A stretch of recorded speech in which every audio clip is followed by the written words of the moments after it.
family have a passion for public service and a genetic weakness. The women in my family have, fortunately, only the passion for public service. The men have both a desire to serve and a tiny genetic weakness that involves the microscopic hair cells inside the inner ear. It's called tinnitus. It's the tendency of those cells to break in the presence of loud noise and causes their ears to ring. It's only recently been fully understood. And it wasn't understood in World War II.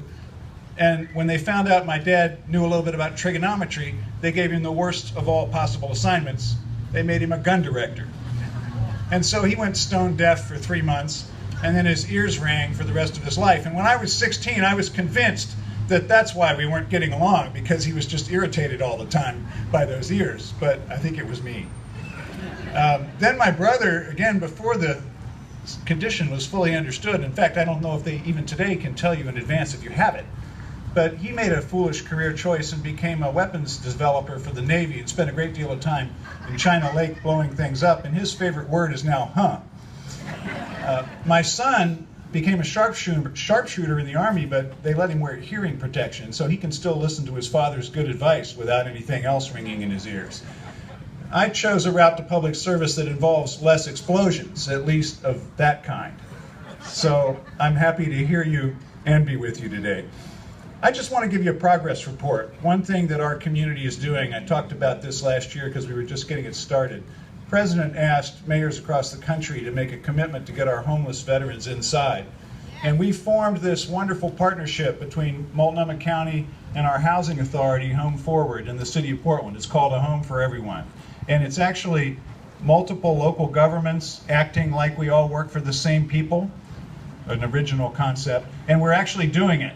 And so we made that commitment to work as a team and to work with the community and get our homeless vets inside this year. And we started out with 690 homeless veterans.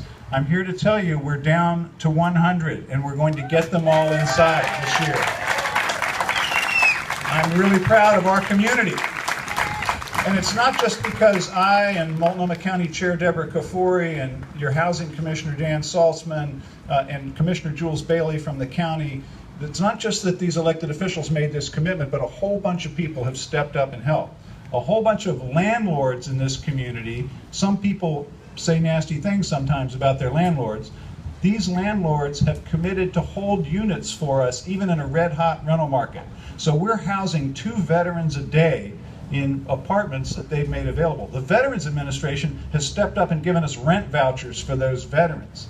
A whole bunch of people have come together and done this. So I'm here to commend that work, but there's still more to do. And in fact, we've declared a state of housing emergency in Portland because we are in such a difficult and expensive market right now that we're leaving people behind, including some veterans. And we have a homeless population that we need to get inside before the rains come for good. And so I'm really proud that some of these folks are responding to this state of emergency. This afternoon, First Congregational Church is opening a veterans shelter for 13 vets and their dogs. It's really hard sometimes to house homeless folks that have pets. First Congregational Church is opening up their basement for 13 more vets. So we want to thank them and challenge others to do likewise. So let's hear it for First Congregational. Good work. So what can you do? And I hope you want to help with this wonderful community effort, because it's the whole community pulling together to do the right thing and to prove that we actually can get something like this done.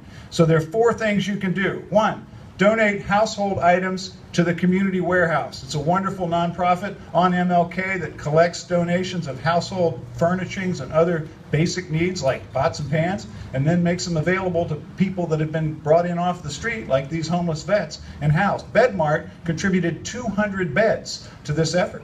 Let's hear it for Bedmart. So look around the garage, the basement, or the bedroom of that kid that's gone off to college and say, you know, we don't need that dresser, and take it over to Community Warehouse. Next thing you can do is be politically active and urge our congressional delegation, and they've been great, but keep the pressure on them to support the VA and to support these veterans' vouchers, because that's why we've been able to pay the rent for these guys, these men and women, is that the VA has given us vouchers. So call Ron Wyden, call Jeff Merkley, call Earl Blumenauer, and tell them, one, thank you, and two, don't let up now.